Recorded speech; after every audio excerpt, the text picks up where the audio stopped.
you ever said something in the heat of the moment that you regretted so much afterwards?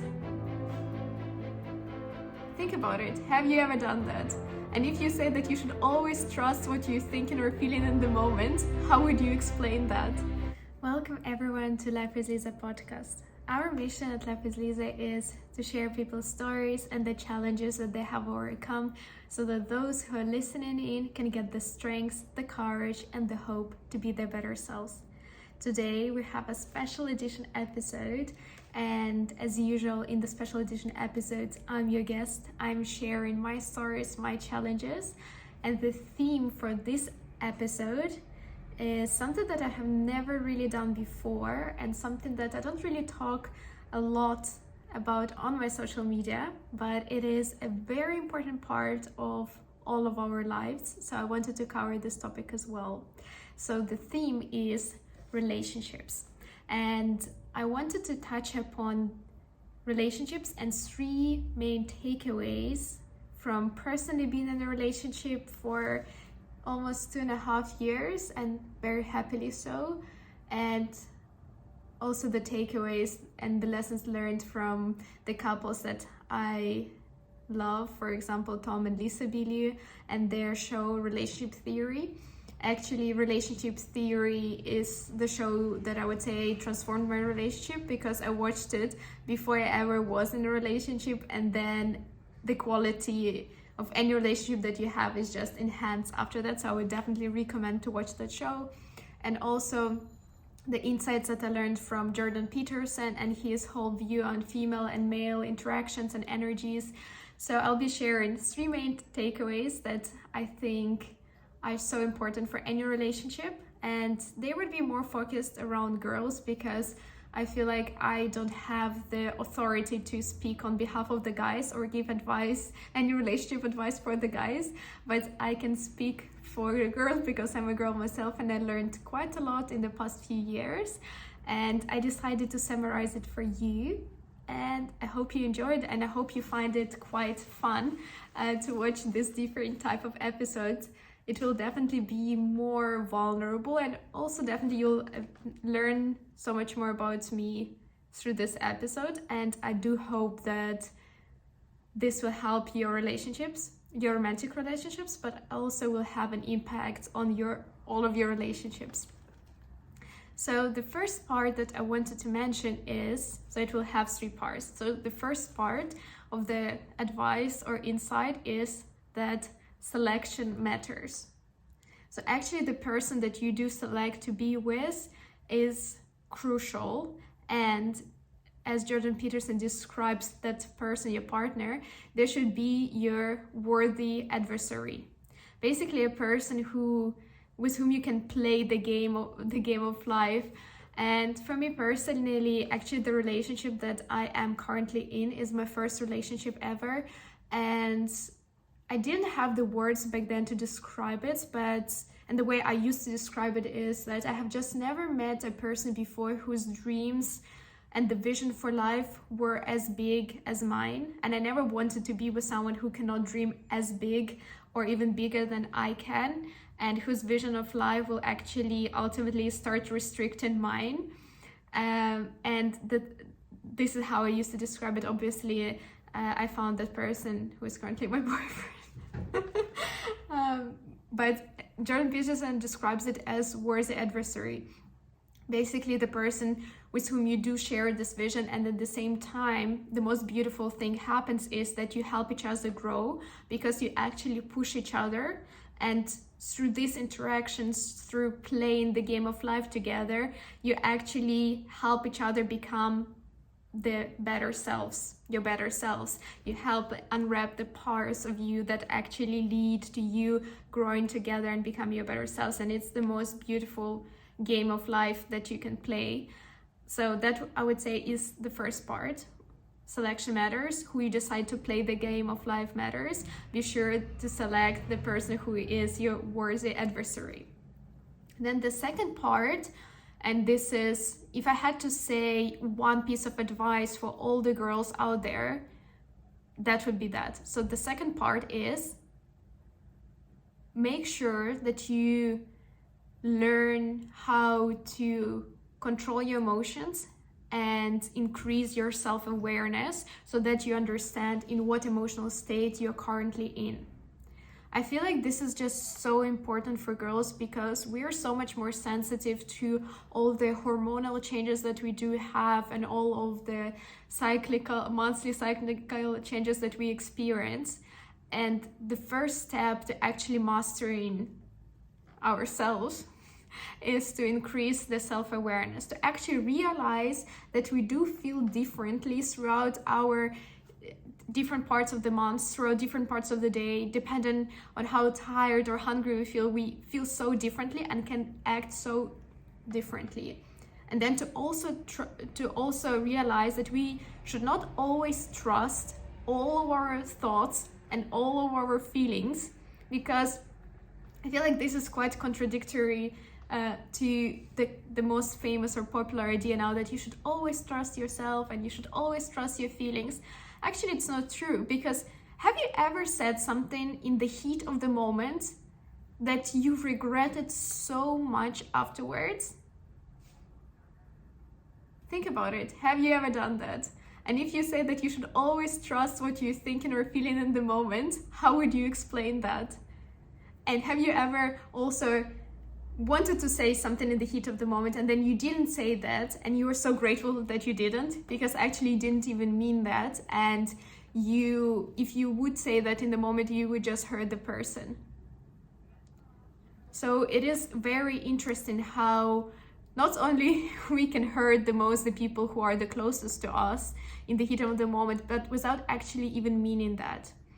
And I remember when I was like 12 years old, and I was very angry and I wanted to say something hurtful to my mom. And then I said this and I just saw her heart break. She didn't reply anything back. And I just felt so guilty because I didn't even mean it. I said it in the moment just to hurt her. And then I realized that that was the biggest mistake and it left such a deep mark on me. So I never really wanted to be in that situation ever again. And the way I started dealing with it, that for every person that I'm close with, I have almost like a mental list of things that hurtful things that I could potentially come up with. And it's a mental checklist. And then I know when in the heat of the moment I want to say something bad, I can run through that list. And if that item is on that list, I'm not allowed to say it no matter what.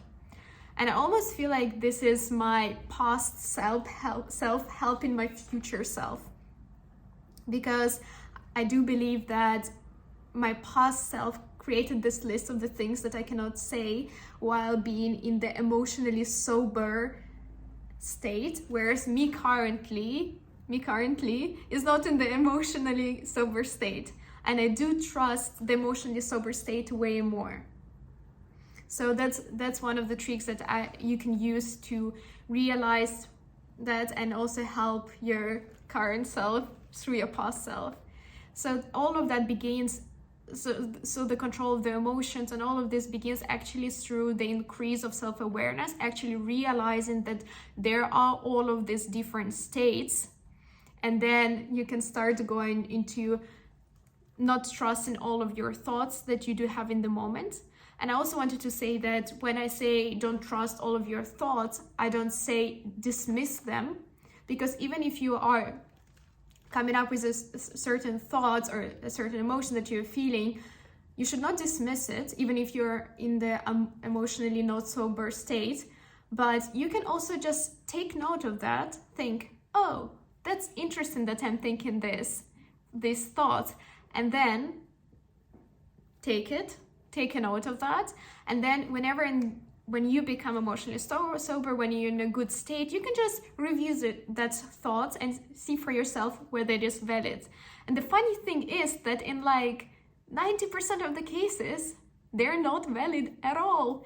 They were just things that came in the heat of the moment, and you would not even really mean them or think about them if you're just in a good state of mind. Some of the tools that I use personally for the increase of self-awareness are journaling. Journaling really helps to organize your thoughts, to actually get to know yourself and to understand what are your triggers, to walk through your emotions and to organize your mind basically. And the other tool is meditation. It also helps you to enter a very calm state and to understand yourself better, because you start observing your thoughts, your emotions, and then you can also manage just to have and to carry that state with you throughout the whole day, or even in the heated situations, you can still feel the connection with that calm self, and it helps you to tap into that one. So this was the part 2, very important for girls. Learn how to increase your self-awareness and learn how to control your emotions. It will save so many of your relationships. And then the third part, which is so key, is increase your communication skills. And a lot of people say communication is very important. One of the most important things in relationships is communication. But why is it really important, and how can one actually get better at communication, and what do even communication skills entail in themselves? I really liked the approach or the quote that Lewis Howes mentioned in one of the podcasts that I watched, where he said, "Love is not enough." And I was wondering if I do agree with that quote.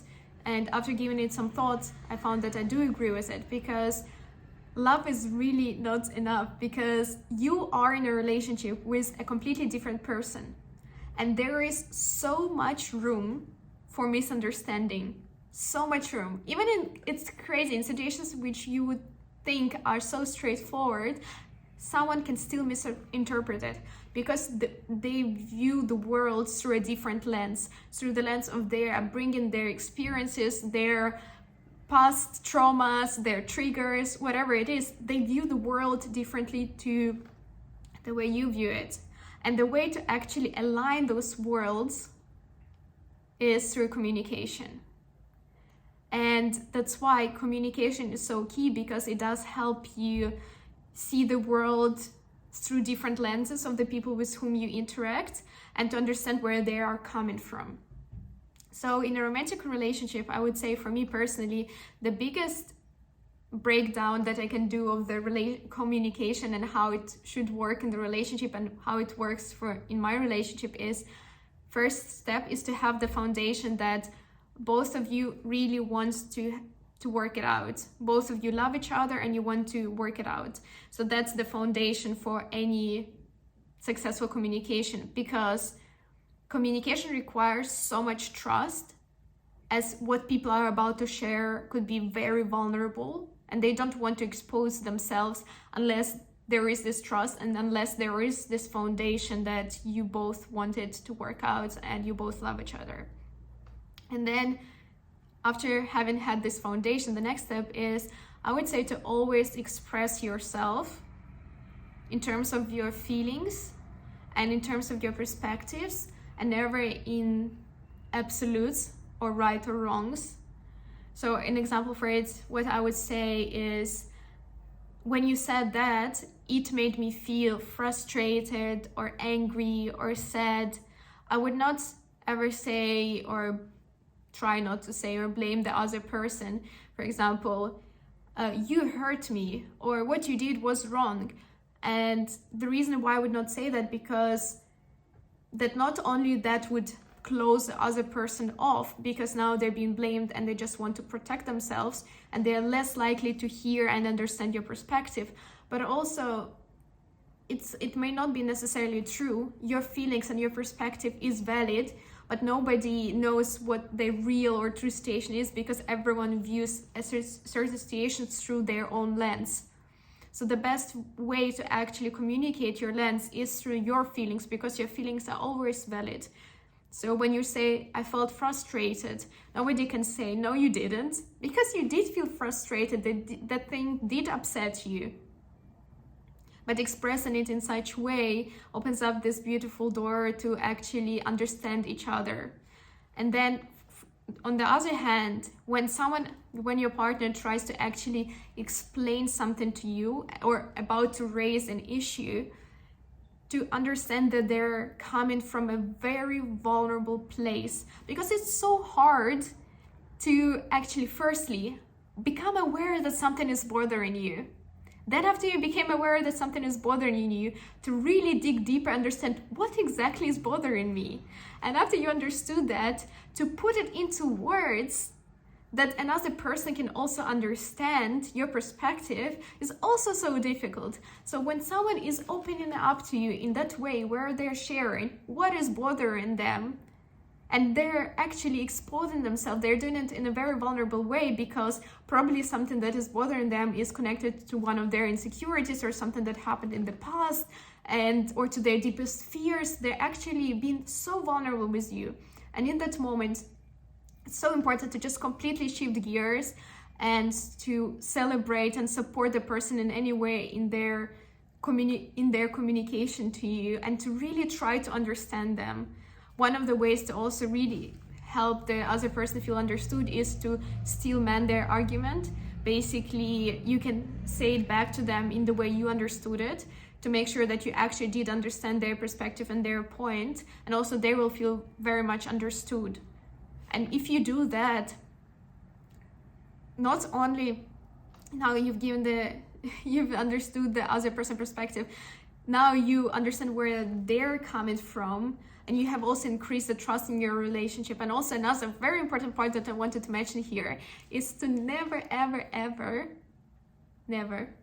just remember never to do this, to use something that they mentioned in the vulnerable state while communicating it against them in any point of time, because that would break trust. And trust is a very sensitive thing.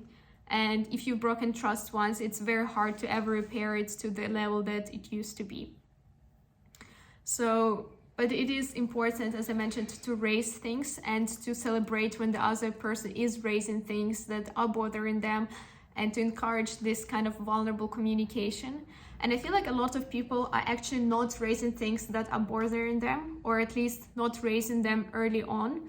And they're not doing this because they think that they will actually damage the relationship, without realizing that actually not raising the thing is the thing that will damage their relationship, because the resentment builds up and the overall trajectory of the relationship is downhill. Whereas when you do raise things that bother you, the overall trajectory is uphill. Even though there might be some slight things when it goes slightly down after you raise a certain thing, but then it will go back up even higher. And the reason for that is because, of course, when you raise something that you don't like or something that bothers you, it does decrease the mood a bit. It does, because you are bringing up to the table that has that a bit of the negative charge. But then, because you're communicating in this vulnerable and accepting way, you not only get to know yourself better, but also you get to know the other person better, and overall your relationship even gets better. You feel closer to each other. So these were the 3 things that I wanted to share about the relationships. Very helpful insights for girls. I also think for guys would be very helpful to listen to this. So just to recap quickly, the 3 parts were: first, selection matters. Choose the words adversary. Then the second part is that learn to increase your self-awareness and to control your emotions. And the third part is increase or work on your communication skills and realize this intricate game of communicating in a vulnerable way. I hope you enjoyed this episode with a slightly different theme. Let me know if you did, and let me know if I should do more of those. Love you. Subscribe to this YouTube channel or to subscribe to this podcast if you're listening to this. And I hope to see you soon.